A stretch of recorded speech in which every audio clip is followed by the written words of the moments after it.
பிஸ்மில்லாஹிர்ரஹ்மானிர்ரஹீம். அளவற்ற அருளாளனும் நிகரற்ற அன்புடையவனுமாயுள்ள ஏகவல்ல இறையவனை போற்றி புகழ்ந்தவனமாக இந்திய திருநாட்டில் அரசு அநீதிக்கு எதிராகவே போராடி நாம் இன்றைக்கு வலுப்பெற்றுக் கொண்டிருக்கின்ற ஒரு சூழலிலே அதிராம்பட்டினத்திலேயும் அந்த போராட்டங்கள் இன்றைக்கு ஆட்சியாளர்களாலே விரிவுபடுத்தப்பட்டிருக்கிறது. சிஏஏ போராட்டத்திற்காக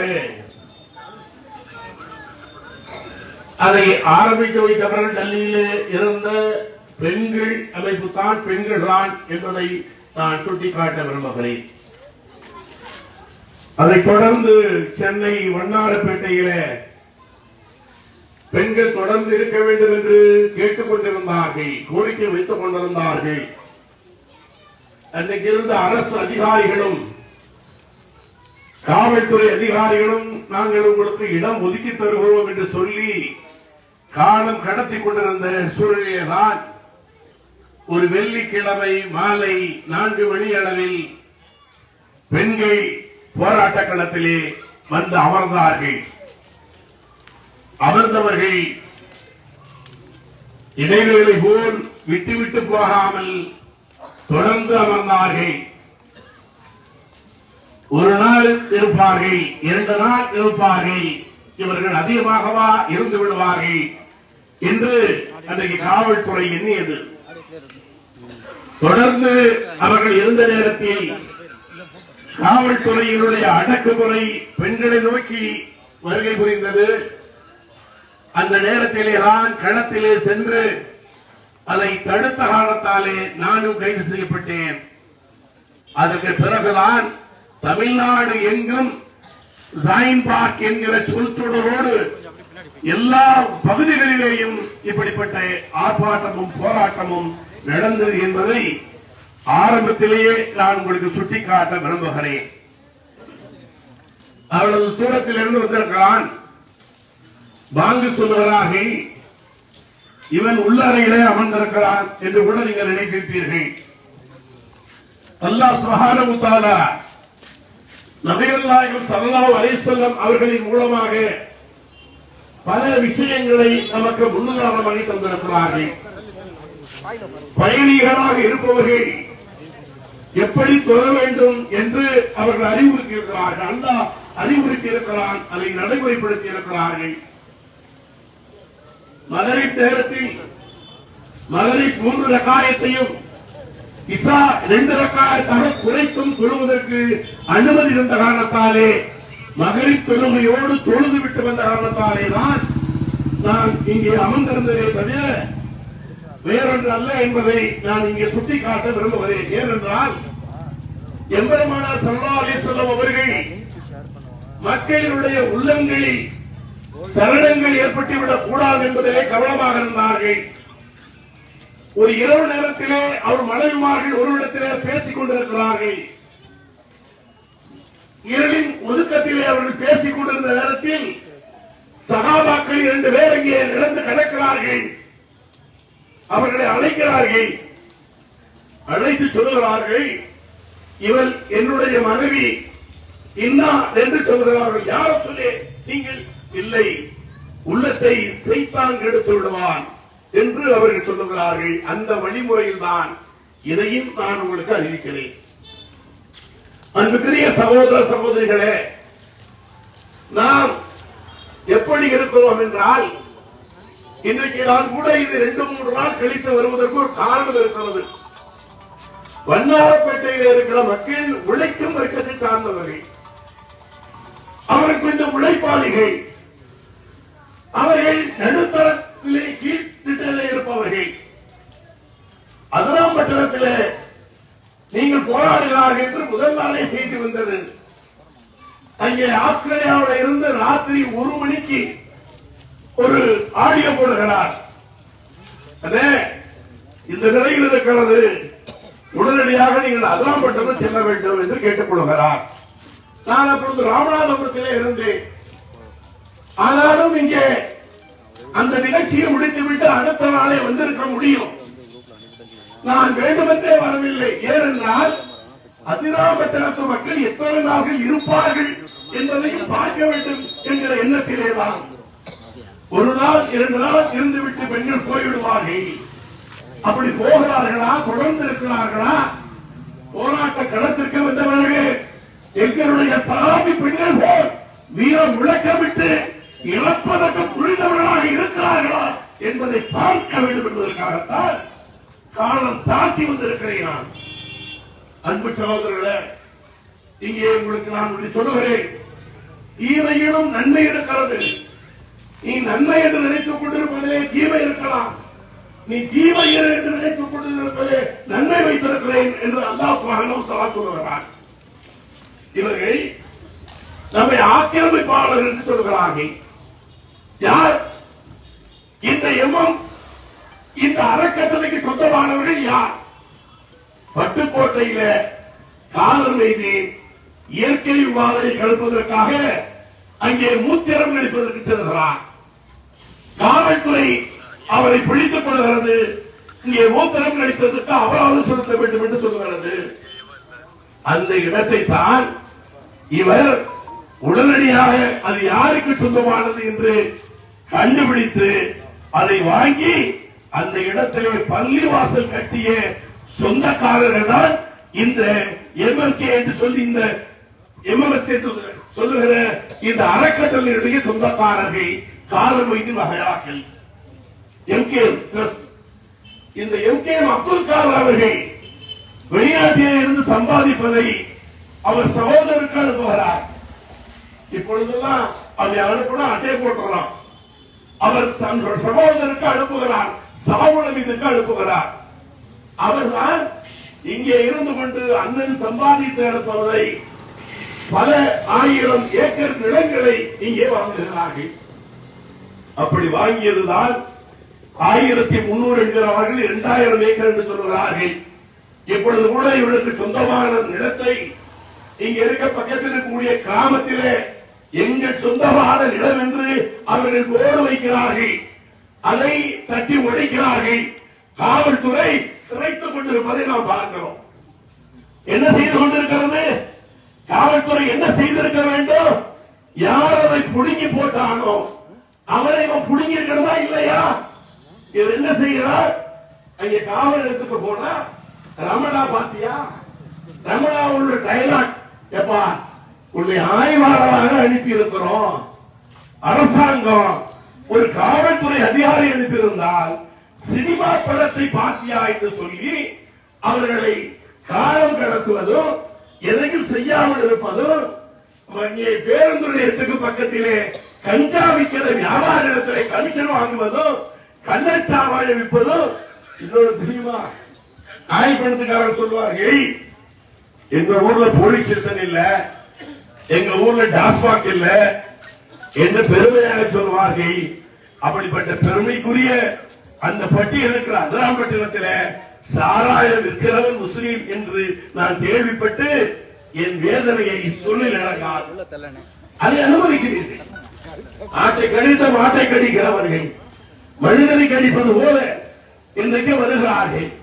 இன்றைக்கு நீங்கள் திராவிட முன்னேற்ற கழகத்தினுடைய நகர செயலாளர் குணசேகரன் 2010 இருந்து ஆரம்பித்து இன்றைய வரை அகவாடி செய்கிறார் என்று சொல்லுகிறார்கள்.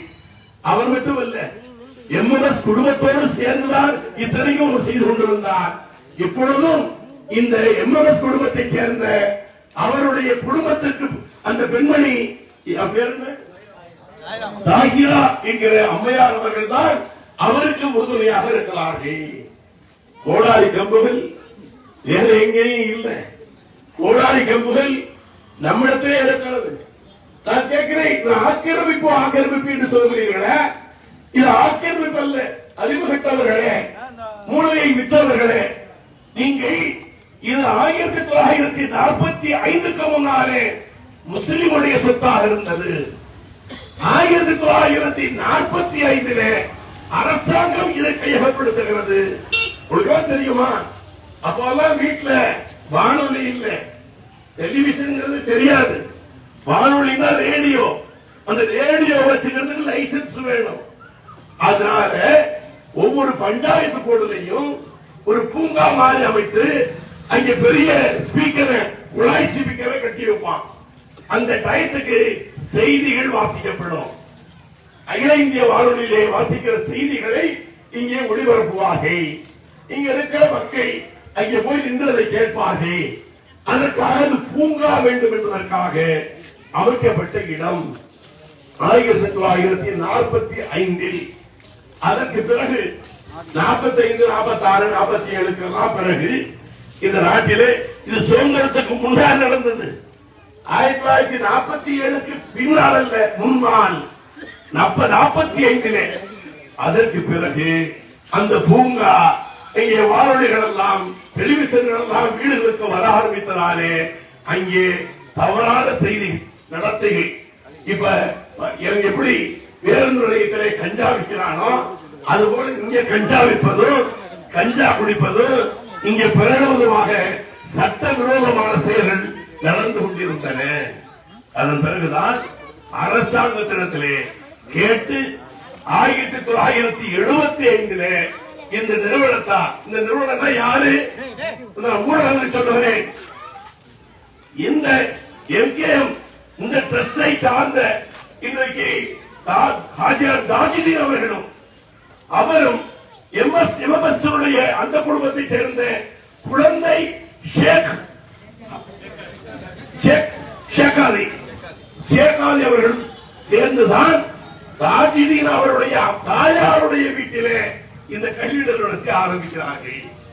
என்னமோ இத ஷேகாதி சேர்ந்து புடுங்கி தாஜுதீன் குடும்பம், நான் கேட்கிறேன், தாஜுதீனுடைய குடும்பம் அவர்கள் தாஜுதீனுடைய அவரை எடுத்துக்கிட்டா இங்க அதிராபடத்தில் நான் விசாரித்தேன்.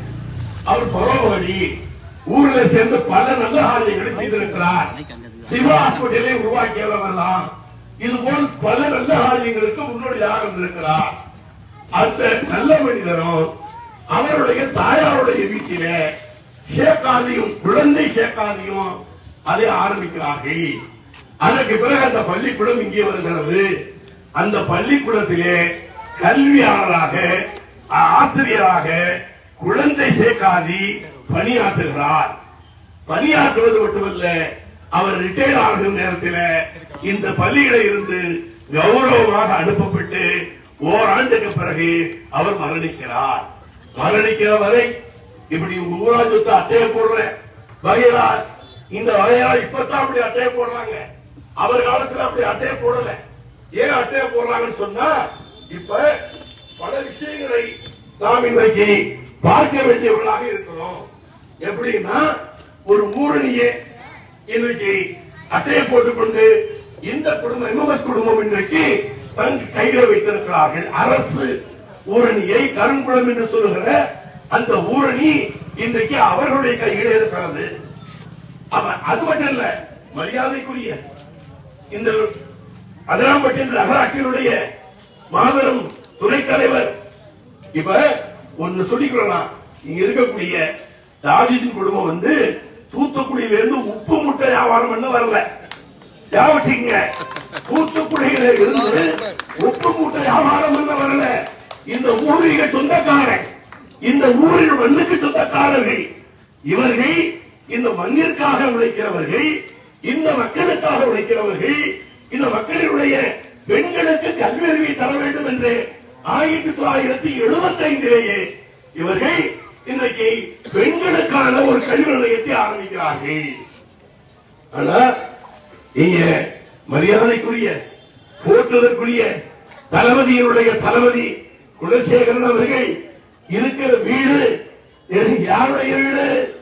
ஆக்கிரமிக்கப்பட்ட வீடா இல்லையா? சேகர் பாபு பல இடத்திலே இருந்து இடங்களை எடுக்கிறேன் என்று சொல்கிறார்.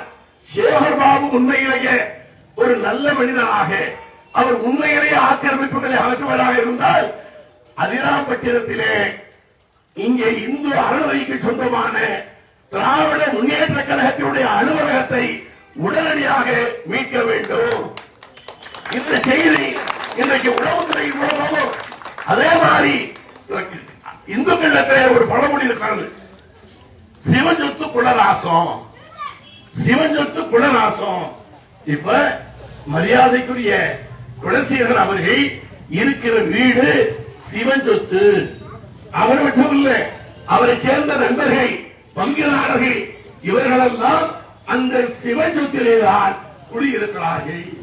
ஆக்கிரமிப்பாளர்கள் இந்த சொத்தையோ ஆக்கிரமிக்கணும், இந்த சொத்தையோ அட்டை போடணும். அதுக்கு துணை போகிறவர்களாக முஸ்லிம்களுடைய பெயர் வைத்துக் கொண்டு சேலை உடுத்த வேண்டியவர்கள் சாலை கட்டிக் கொண்டு தெரிவதை பார்க்கிறோம். முதல்ல குலசேகரன் எப்படி வருகிறார் அதை பாருங்க. திராவிட முன்னேற்ற கழகம் வருவதே துரோகம். திராவிட முன்னேற்ற கழகம் அதிராம்பட்டினத்தில் தலைவராக திமுகவை சேர்ந்தவர் வர வேண்டும், துணைத் தலைவராக கம்யூனிஸ்ட் கட்சி வர வேண்டும் என்று அவர்கள் கம்யூனிஸ்ட் கட்சிக்கு ஒதுக்கிய இடம்தான் இன்றைக்கு இவர் அட்டையை போட்டு இருக்கக்கூடிய துணைத் தலைவர் பதவி. யார்? திமுக. அந்த இருவரையும் தவிர எல்லா திமுக காரனும் காசை வாங்கிட்டு ஓட்டு போட்டு குலசேகரன் வந்தாரு. உண்டா இல்லையா? ஸ்டாலின் அவர்கள் சொல்லுகிறார், என் இதயத்தை குத்தாதீர்கள், தோழமை கட்சிக்காரர்களுக்கு கொடுத்திருக்கிற இடத்தை அபகரித்துக் கொண்டிருக்கிறீர்கள், நான் தூக்கம் கேட்டிருக்கிறேன். உடனடியாக யாரெல்லாம் அப்படி இருக்கிறீர்களோ அவர்களெல்லாம் ராஜினாமா செய்துவிட்டு யாரை தலைமை கழகம் சொல்லி இருக்கிறதோ அவரிடத்திலே அந்த பொறுப்பை ஒப்படைங்கள் என்று சொன்னாரா? சொன்னாரா இல்லையா? அப்படி சொன்ன பிறகும் கூட ஒப்படைக்காமல் இவர் இருக்கிறார் என்றால் அவர் ஸ்டாலின் அவர்கள் அடிக்கிற மாதிரி அடிக்கிற, அழுகிற மாதிரி அழுன்னு சொன்னாரா? நகர செயலாளராகவும் இருக்கிறார். நல்லா பார்க்கணும். ஒரு கட்சியினுடைய நகர செயலாளர் ஒரு கட்சியினுடைய தலைவர் சொன்ன பேச்சை கேட்காமல் இவர் இங்க இருக்கக்கூடிய பழந்திணிகளுக்கு, இங்க இருக்கிற நகரமன்றத்தினுடைய உறுப்பினர்களுக்கு காசை கொடுத்து ஓட்டு வாங்கியிருக்கிறார். இப்ப ஒரு சகோதரர் சொன்னாரு, ஒரு நகரமன்ற உறுப்பினர் கேட்டாராம், என்ன காக்கா நீங்களும் ஓட்டு போட்டிருக்கீங்க, நீங்களும் சேர்ந்து செய்றீங்களே அப்படின்னு கேட்கும்போது ரொம்ப அழகான பதில் சொன்னாராம். மாசம் மாசம் 20,000 ரூபாய் நீ தெரியும் எனக்கு. இவெல்லாம் மனிதன் தெரியலானுங்க, கேவலம் இல்லையா? இன்னும் கூட கொடுத்தா என்ன செய்வ நீ? என்ன செய்வ நீ? அப்ப காசுக்காக எதையும் திங்கிற ஜென்மங்கள் நம்மிடத்தில் இருக்கிறார்கள். நீங்க குணசேகர அவனுக்கு அந்த ஆளை மட்டும் சொல்றீங்க. ஆனா காசுக்கு விலை போகிற கவ்வாதிகளும் காசுக்கு விலை போகிற கருங்காலிகளையும் நாம வைத்திருக்கிறோம். அடுத்த முறை ஓட்டு கேட்டு வருவாங்க, தாராளம் அவங்களுக்கு போட்டு வச்சு செய்யுங்க. ஆம்பளைங்க இருந்தா காலை பாருங்க, பொம்பளைங்க இருந்தா கைய பாருங்க.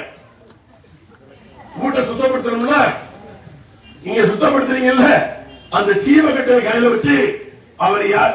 ராத்தா நான் வந்திருக்கேன், ராத்தா ராடா மோகனோட பத்தா எதிர்பார்த்துட்டு இருக்கேன்னு சொல்லி கொஞ்சம் நேரம் இல்ல பாப்பா, நான் உனக்கு தண்ணி கொடுத்து வந்துடுறேன், போய் உள்ள இருந்து எடுத்துக்கிட்டு வந்து 2 நச்சு வச்சு வைங்க, அப்பவாவது புத்தி வரலான்னு பாப்போம். என்னங்க இது? அவன் கேட்கிறான், அந்த ஆள் ஊரா சொத்து அட்டையை போடுறதும் பிணக்கம், அவன் அப்படி வாங்கிதான் அவன் வீடு கட்டி இருக்கிறான், அவன் கட்சி அலுவலகம் அப்படித்தான் இருக்கிறது. ஆச்சுங்களா? இப்ப நான் ஒண்ணு சொல்லிக்கிறேன், பேச்சுவார்த்தையில இல்ல, தகவல் உரிமை சட்டத்தில் இதெல்லாம் கேட்க போறேன். இன்னைக்கு கேட்டுட்டு இந்து அறநிலையத்துறையிலையும் கேட்க போறேன். இந்த அறநிலையத்துறையில இந்த கட்டிடம் இருக்கிறது, இந்த கோயிலுக்கு சொந்தமானது இது அப்படின்னு சொல்லி பத்திரிகைகளை நம்ம கொடுத்தோம்னா, இங்க உங்களுக்கு எல்லாம் சிம்ம சொப்பனம் கொடுத்துட்டு ஒருத்தன் அண்ணாமலை ஒருத்தன் அந்த வரும், அவன் தான் உங்களுக்கு எல்லாம் அவன் பாஷைக்கு நீங்க பேசினா உங்களுக்கு புரியும், நல்ல மாதிரி சொன்னா புரியாது. ஆச்சுங்களா? இப்ப என்ன நடந்துட்டு இருக்குது?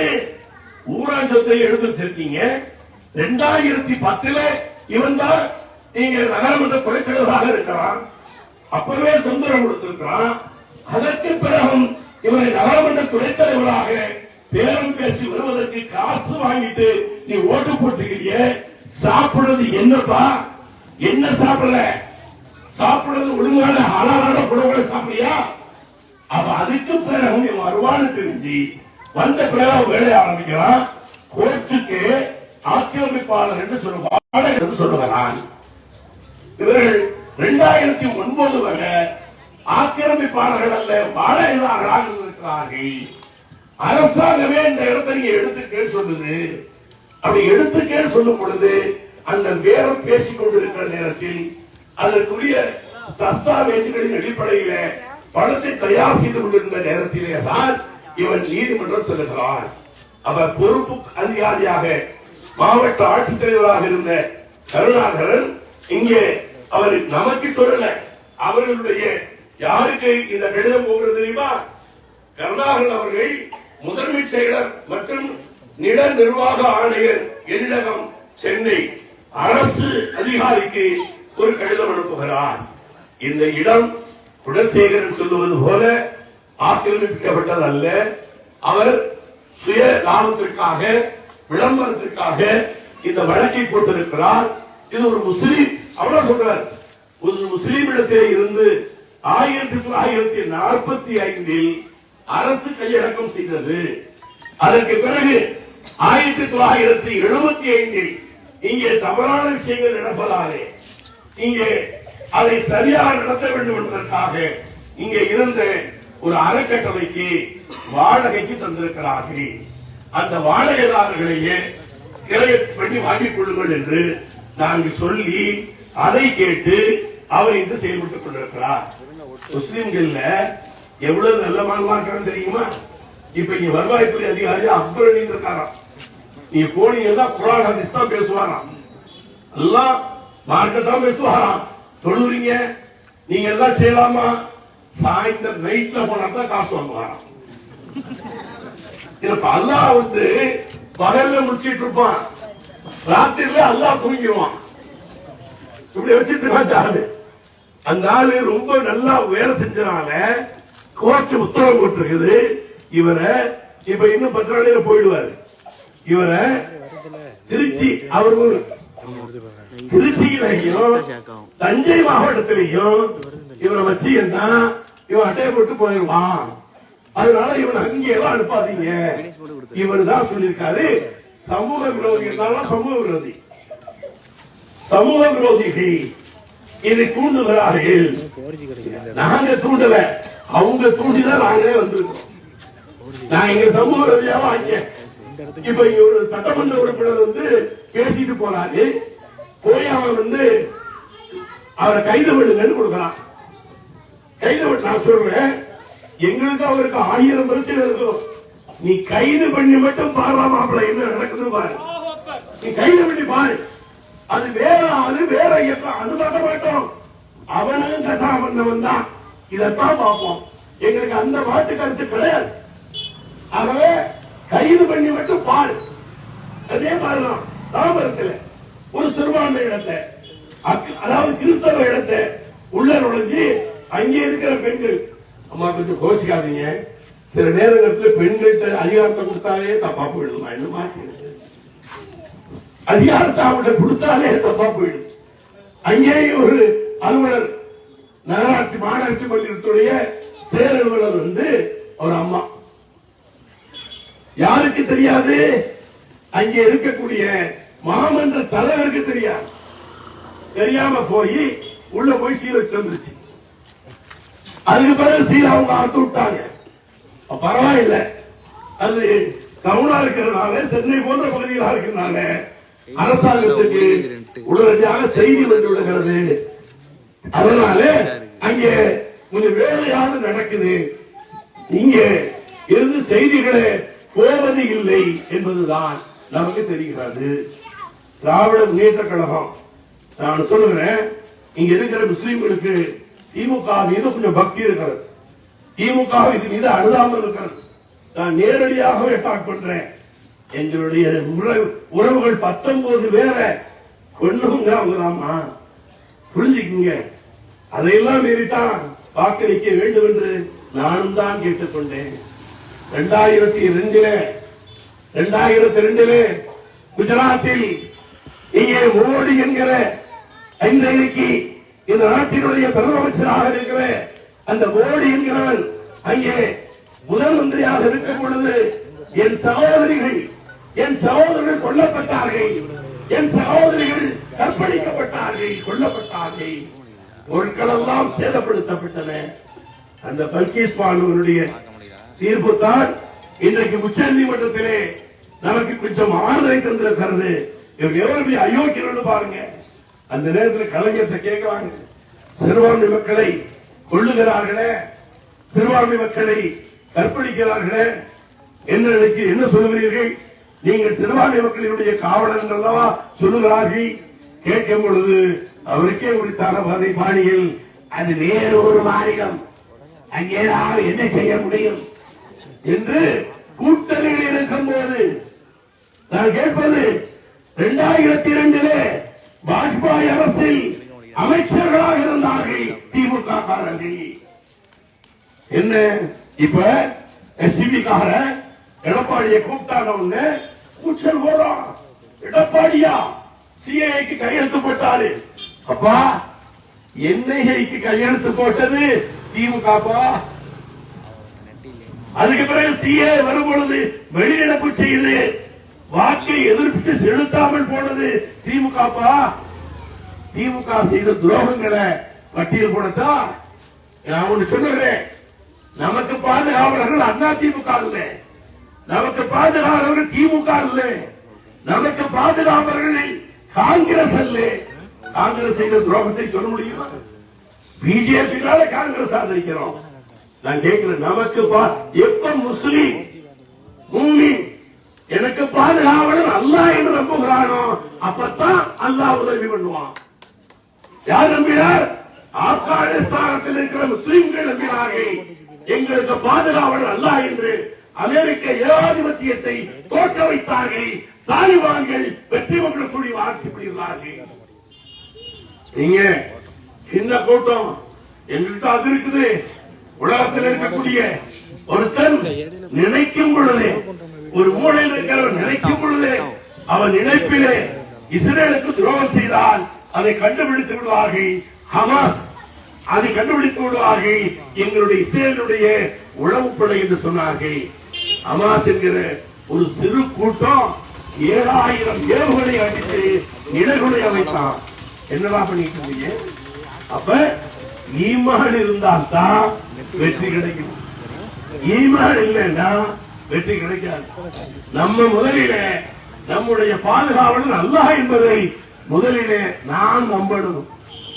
நீங்க மத்தவங்க போய் சொல்றதல்ல, அல்லாஹ் தான் பாதுகாவலர். நீ முஸ்லீம், முதல்ல நம்பு, அல்லாஹ்வுடைய கலாக்கதிரை நம்பு. ஒன்னு சொல்ற, 1992 பாபர் மசூதி அடிச்சானுங்க.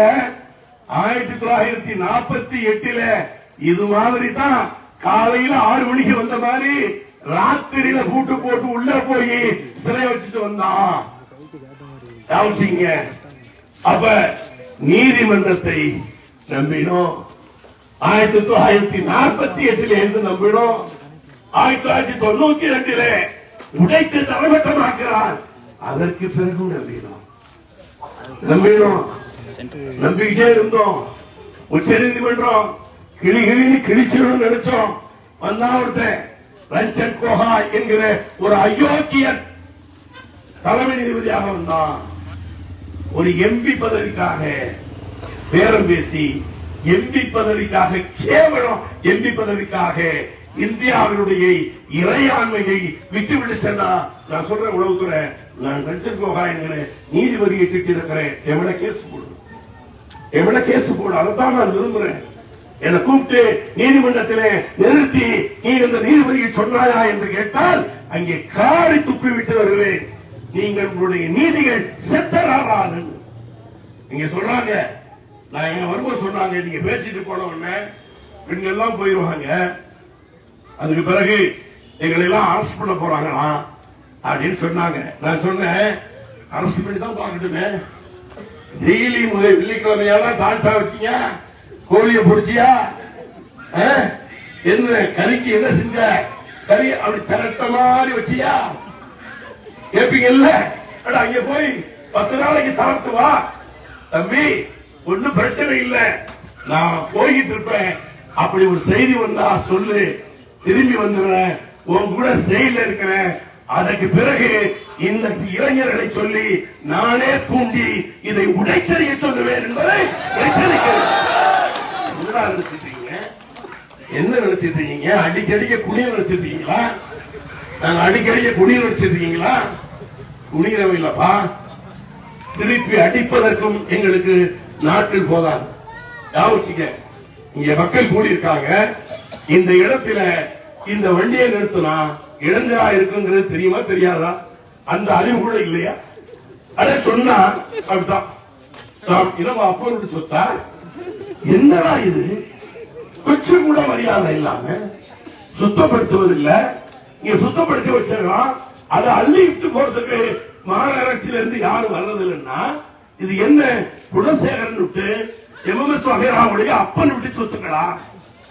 கேட்கிறேன். எது உங்களுக்கு நான் கேட்கிறேன்.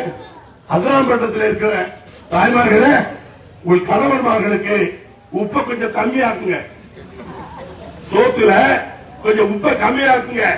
தேவைப்பட்டா கறி ஆக்க மாட்டேன்னு சொல்லுங்க.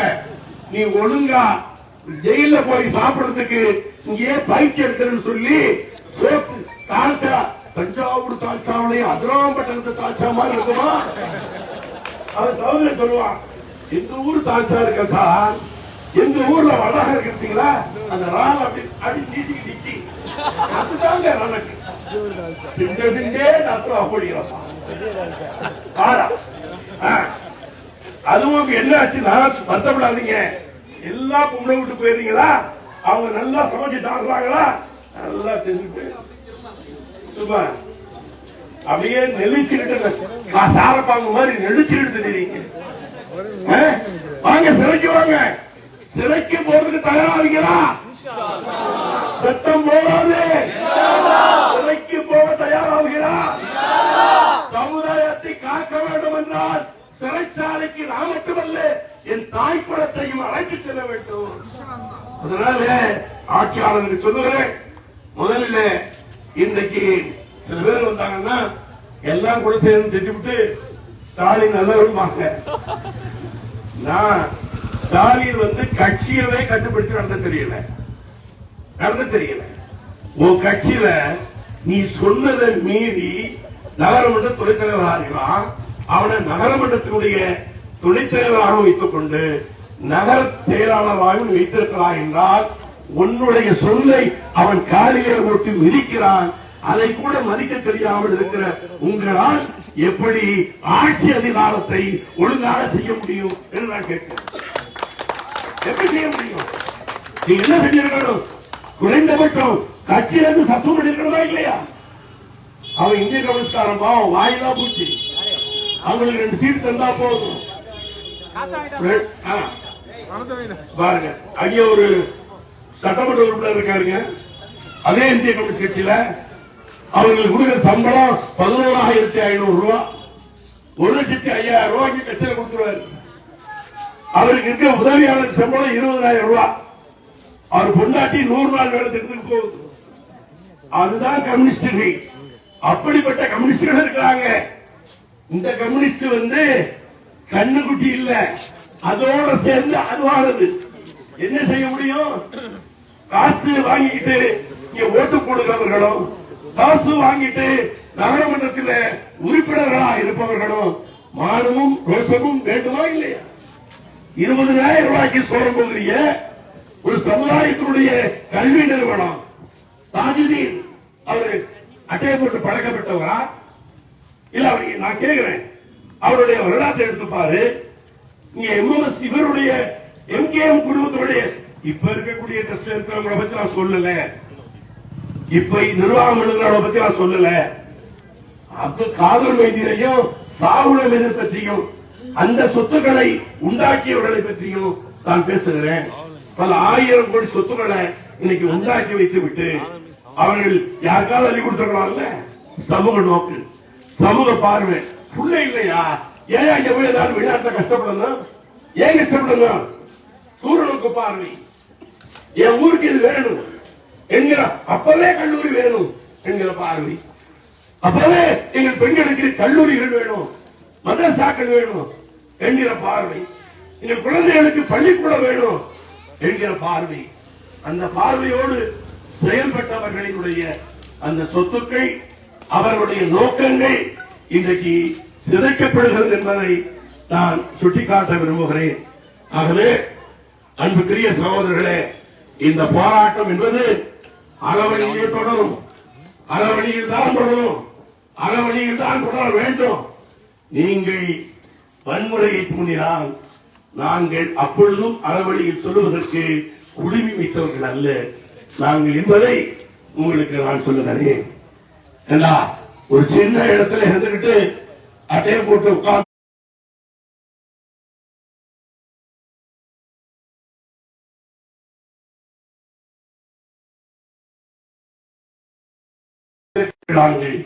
ஆனால் எங்களுக்கு ஈமான் பலகீனமாக இருக்கிறது.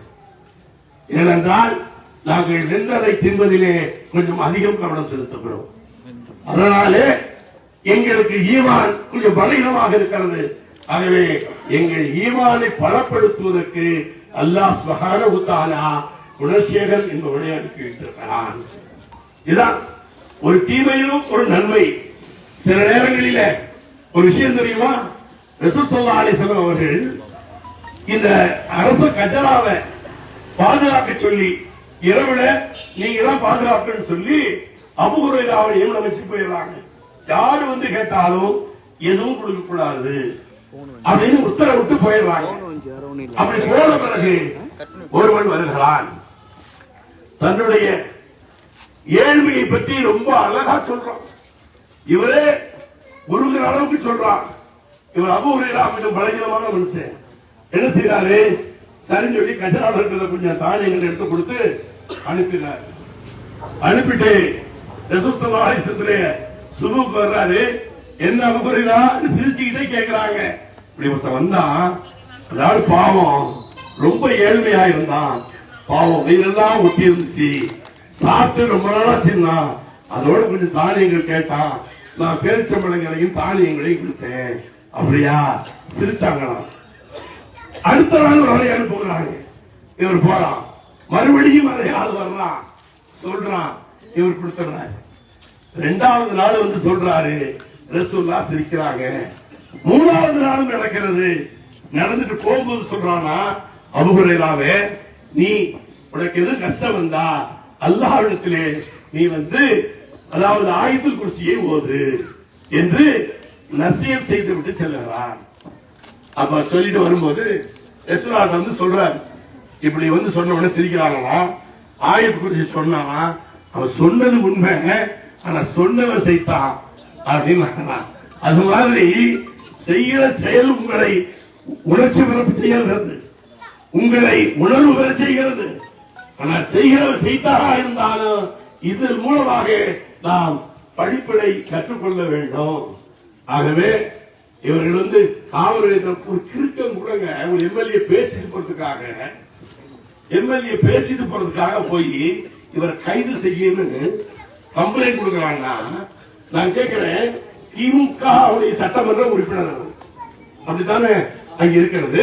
அப்ப திமுக சட்டமன்ற உறுப்பினரை கைது செய்யன்னு சொல்லி கம்ப்ளைண்ட் கொடுத்தது இங்க இருக்கிற உளவுத்துறைவா என்ன செஞ்சிட்டு இருக்கான்? இவன் மேல சொல்லியிருக்கணும், மேல உள்ளவன் முதல்வர் சொல்லியிருக்கணும், திமுக சட்டமன்ற உறுப்பினரை திமுக நகரமன்ற நகர துணைத் தலைவரும் நகர செயலாளரும் கைது செய்ய சொல்கிறான்னு சொல்லிட்டு அவனை கட்சி ரீதியான நடவடிக்கை எடுத்திருக்கணுமா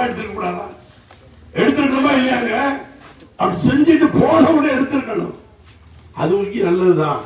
அப்பவாவது கோவம் வந்து இவன் மேல உள்ள குற்றச்சாட்டுகளை எல்லாம் எடுத்து முதல்வருக்கு அனுப்புறாரா எல்லாரும் பார்ப்போம். அதுல ஒரு நல்ல காரியம் இருந்தா அது அல்ஹம்துலில்லாஹ் நல்லதுதானே, அதைத்தான் நாம் எதிர்பார்க்கிறோம். ஆகவே அன்புக்குரிய சகோதரர்களே, சிறுபான்மை மக்களுக்கு பாதுகாப்பற்ற ஒரு சூழலை இன்றைக்கு திராவிட முன்னேற்றக் கழகத்தினுடைய அரசு செய்து கொண்டிருக்கிறது. அது தொடர்கிறது. அங்கே சென்னை கிறிஸ்தவ கல்லூரிகளை நடந்தது. இன்றைக்கு அதிராமணத்தில் நடக்கிறது. அவர்கள் நாம் யார், நமக்கும் அவர்களுக்கும் உள்ள தூரத்தை அவர்கள் விரிவுபடுத்திக் கொண்டிருப்பதை நாம் இந்த நேரத்திலே சுட்டிக்காட்ட ஆசைப்படுகிறேன். நம்ம காய்ச்சல் நொம்பு கொஞ்சம் குடிச்சிட்டு உங்களில் ஒருவன் என்று அவர்கள் பேசிவிட்டு போவதை நம்பிக்கொண்டே காலத்தை கழித்துக் கொண்டதாக இருக்காமல் யார் யாரை எப்படி நம்ப வேண்டும், யாரும் நமக்கு அனுசரணையாக நமக்கு உறுதுணையாக நம்முடைய கொள்கைகளை கோரிக்கைகளை ஏற்றுக்கொள்வார்கள் என்று தயவு செய்து நினைக்கிறாதீங்க. நாளைக்கு அதிமுக கூட ஓட்டு போடுங்கன்னு கேட்டு வந்தோம்னா அதுக்காக அதிமுக நல்ல கட்சி அது மாதிரி உள்ள கட்சி ஒண்ணு இல்ல. முஸ்லிம்களை உங்களை எல்லா நேரத்திலையும் தாங்கி பிடிப்பாங்க அவங்க தான் சொன்னா கூட நீங்க அதை கேட்கக்கூடாது. யாரை எந்த நேரத்தில் எப்படி பயன்படுத்திக் கொள்ள வேண்டுமோ அப்படி நாம் பயன்படுத்திக் கொள்ள வேண்டும். திமுக அதிமுக பிஜேபி விட்டு வெளியே வந்த உடனே இப்ப பதறுவது சங்கிகள் அல்ல, திமுக அவர்கள் இன்னும் அவர்களோடு தான் இருக்கிறார்கள், நடிக்கிறார்கள். என்ன நடிச்சா என்ன, அவன் நடிச்சானா அவன் நிலையிலே மண்ணறி போடுகிறான்னு அர்த்தம். 2026 நீங்க பண்ணிட்டு இருக்க பார்த்தா அவன் ஆட்சி வந்துடுவான் போல் இருக்கு. அவன் நடிச்சு அவங்க கூட இருந்தானா மீண்டும் மன்னத்துக்கு அவன் எல்லாம் போடுவோம். அது என்ன மாற்று கருத்து இருக்குதா? நாங்க தெளிவா இருக்கிறோம். ஆகவே இந்த சமுதாயம் தெளிவான சமுதாயம் என்பதை நாம் உணர்த்த வேண்டும். இங்கே இளைஞர்களை அச்சுறுத்துவதற்கு நினைக்காதீங்க. நம்ம பேரை சொல்லிக்கிட்டு நம்ம ஆளுதான் சொல்றாருன்னு நீங்க யாரையும் நம்மளுடைய போர்வையில எப்படி அபுகுறையா சைத்தான் நம்மளது மாதிரி நீங்க நம்பிராதீங்க. சைத்தான் சைத்தான் தான், அது முஸ்லீம் முஸ்லீம் தான் என்பதை உணர்ந்து நீங்கள் இருங்கள். நான் உங்களோடு, நானும் என்னுடைய இயக்கம் ஐக்கிய முஸ்லிம் முன்னேற்றக் கழகம் உங்களோடு இருப்போம். உங்களுடைய நல்ல காரியங்கள் இல்லாவிட்டாலும் உங்களுக்கு துன்பம் ஏற்படும் பொழுது நிச்சயமாய் உங்களோடு இருப்போம், உங்களோடு இருப்போம், உங்களோடு இருப்போம். உங்களுக்கு ஒன்று வந்தால் உங்களோடு மடிவோம் என்று கூறி விடைபெறுகிறேன். ஆகிரமானாக அல்ஹம்துலில்லாஹி ரப்பில் ஆலமீன்.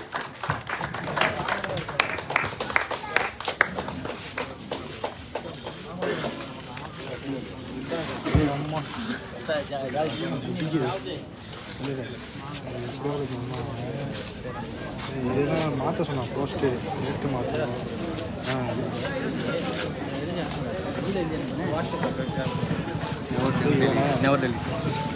மிக சிறப்பாக கண்டனை உரையாற்றிய நம்முடைய தலைவர், ஐக்கிய முஸ்லிம் முன்னேற்ற கழகத்துடைய தலைவர் அண்ணன் கைதலி அவர்களை போராட்ட குழு சார்பாக நன்றியை தெரிவித்துக் கொள்கின்றோம். தற்பொழுது இப்போ கோஷம் எழுப்பக்கூடும். அதன் பிறகு பெண்கள் வீடுகளுக்கு செல்லலாம். கொஞ்சம் எழுந்து நின்றுங்க எல்லாரும். பெண்கள் போனதுக்கு அப்புறம் ஆண்கள் போகலாம். இப்ப யாரும் போகாது, ஆண்கள் யாரும் போக கோஷம் கோஷம் எழுப்பிட்டு போங்க. இறுதியாக கோஷம்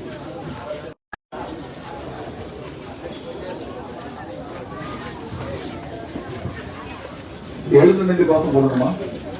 இல்ல எழுந்து வச்சுங்க.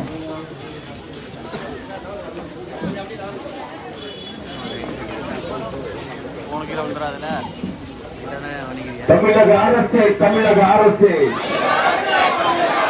தமிழக அரசு, தமிழக அரசு 4 நாட்கள் ஆகியும் மெத்தல போக்கு, மெத்தல போக்கு. 4 நாட்கள் ஆகியும் மெத்தல போக்கு, மெத்தல போக்கு. அரசு அதிகாரிகள் மெத்தல போக்கு. தீர்வு என்ன, தீர்வு என்ன? தொடர்ந்து நின்று போராடுமா? முட்டை திறந்து முற்று புள்ளி வைக்கிறாயா, வைக்கிறாயா? தமிழக அரசு, தமிழக அரசு மக்கள் எழுச்சி போராட்டம் கவனம் பெறட்டும், கவனம் பெறட்டும். ஆர்ப்பாட்டம், இது ஆர்ப்பாட்டம். அதிராம்பட்டம் நகராட்சியை வன்மையாக போராட்டம். தமிழக அரசு நடவடிக்கை எடு. அதாம்பட்டம் நகராட்சி மீது நடவடிக்கை எடு. தீர்வு என்ன? தமிழக அரசு, திமுக அரசு, அதாம்பட்டம் நகராட்சியின் அடாவடித்தனத்தை கண்டிக்கின்றோம். அதாம்பட்டம் நகராட்சியின் அத்துமீறலை கண்டிக்கின்றோம். திமுக அரசு, தமிழக அரசு, விட்டுவிடு. சிறுபான்மை கல்வி நிலையத்தை விட்டுக்கொடு. நகராட்சியின் வரம்பு மீறலை ஏற்க முடியாது. நகராட்சியின் வரம்பு மீறலை ஏற்க முடியாது. நீதிமன்ற தீர்ப்பானாலும் முறை தவறிய நடவடிக்கை சட்டம் சொன்ன வழிமுறை அல்லாமல் அதாம்பட்டம் நகராட்சியின் அடாவடித்தனத்தை கண்டிக்கின்றோம். திமுக அரசு, தமிழக அரசு, கவனம் செலுத்து. பொது மக்களின் கோரிக்கையை கவனம் செலுத்து. அறிவிக்கின்றோம். எச்சரிக்கின்றோம். அத்துமீறலை தொடர்ந்து நடந்தால் தொடர் போராட்டமாக அறிவிக்கப்படும். வெல்லட்டும் மக்கள் எழுச்சி போராட்டம். வெல்லட்டும் தொடரட்டும்.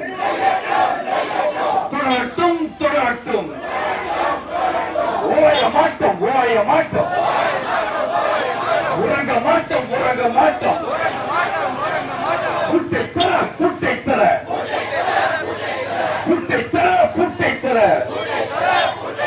உடனடியாக புட்டை தர. போராட்டம் வெல்லட்டும்.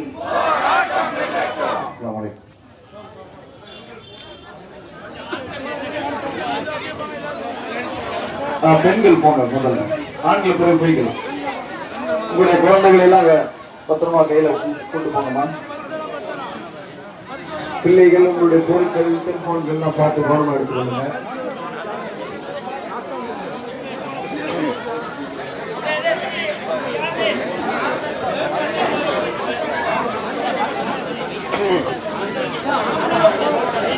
உங்களுக்கு தெரிந்தவர்கள், அதாவது பெண்களுக்கு ஏற்கனவே சொல்லப்பட்ட விஷயம் தான். அந்த கவுன்சிலர் வீடுல நமக்கு சொந்தக்காரவங்க தான் எல்லாரும் இருப்பாங்க, உறவினர்கள் தான். அவங்க இடத்துல நீங்க வலியுறுத்தி சொல்லுங்க. உங்களுக்கு சொந்தக்காரங்களா இருப்பாங்க, ஏன் அவங்கள குடும்பத்திலேயே வந்தவங்களா இருப்பாங்க, அவங்களுக்கும் சில உணர்வுகள் இருக்கத்தான் இல்லைன்னு மறுக்க முடியாது. சம்பந்தப்பட்ட 4 கவுன்சிலர், அவங்களுடைய பேரை நம்ம சொல்றோம். அவங்களுடைய குடும்ப சார்ந்தவங்க நீங்க வீடுகளுக்கு போவீங்களோ அல்லது தொலைபேசி மூலமா தொடர்பு கொள்வீங்களோ தெரியாது. இந்த போராட்டத்தை ஆதரிக்க சொல்லுங்க. அந்த முடியலையா, தங்களுடைய பதவியை நாங்க போட்ட வாக்குகளை நீங்க தூக்கி போட்டுட்டு ராஜினாமா செஞ்சு போக சொல்லுங்க. இதுதான் தீர்வு இந்த போராட்ட குழு சார்பாக. ஏன்னா இந்த பகுதி மக்கள் தான் அவர்களை தேர்வு செஞ்சு என்ன செஞ்சாங்க, கவுன்சிலர் அனுப்பி வச்சாங்க. இந்த மக்கள் வீதிக்கு வந்த போது அவங்க எங்க போறாங்க? அதனால நீங்க என்ன செய்யுங்க, அந்த சம்பந்தப்பட்ட குடும்பத்தாரிடத்துல அழகான முறையில தொலைபேசி மூலமாகவோ அல்ல நேரடியாகவோ சென்று இந்த போராட்டத்துக்கு ஆதரவு கொடுக்க சொல்லுங்க. இல்லைன்னு சொன்னா பதவி ராஜினாமா செய்யற வரைக்கும் இந்த போராட்டம் தொடரும். அதுவல்ல அடுத்த கட்டம் அவங்க வீட்டுக்கு முன்னால சில மக்கள் போய் தர்ணா போராட்டம் நடத்துவாங்க. எச்சரிக்கிறோம் அந்த போராட்டம் புதுசா. அதுல வார்டு மெம்பர் முதல் வார்டு மெம்பர் யாரு, 2ஆம் நம்பர் திரு HH அஸ்லாம் அவர்களும் இதுக்காக இந்த போராட்ட சார்பாக அறிவிக்கணும். காணொலி மூலமாகவோ ஊர்ல இல்லையாட்டி இங்க வரணும், நேரில் வரணும். அடுத்தபடியாக தம்பி முபைன் அவதாரி தம்பி இந்த போராட்ட களத்துக்கு வரணும். அடுத்தபடியா தம்பி காமிலு, அடுத்தது ஷரீஃபு, அடுத்து ஸ்வைப்பு. என்னமா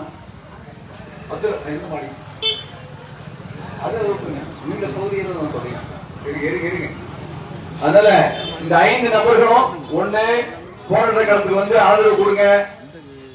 அப்படி இல்லையா வெளியூர்ல இருக்கீங்களா, காணொலி மூலமாக நீங்க என்ன செஞ்சீங்க, இந்த போராட்டத்தை நாங்க அறிவிக்கிறோம் இல்லையா, நாங்க இந்த நகராட்சி செய்த அடாவடித்தனத்துக்கு நாங்க எதிராக நிக்கிறோம், ஏதாவது கருத்துக்களை நீங்க சொல்லிடுங்க. இதுதான் இந்த போராட்ட குழு சார்பாக நாங்க கோரிக்கை வைக்கிறோம். நல்லது. அஸ்ஸலாமு அலைக்கும்.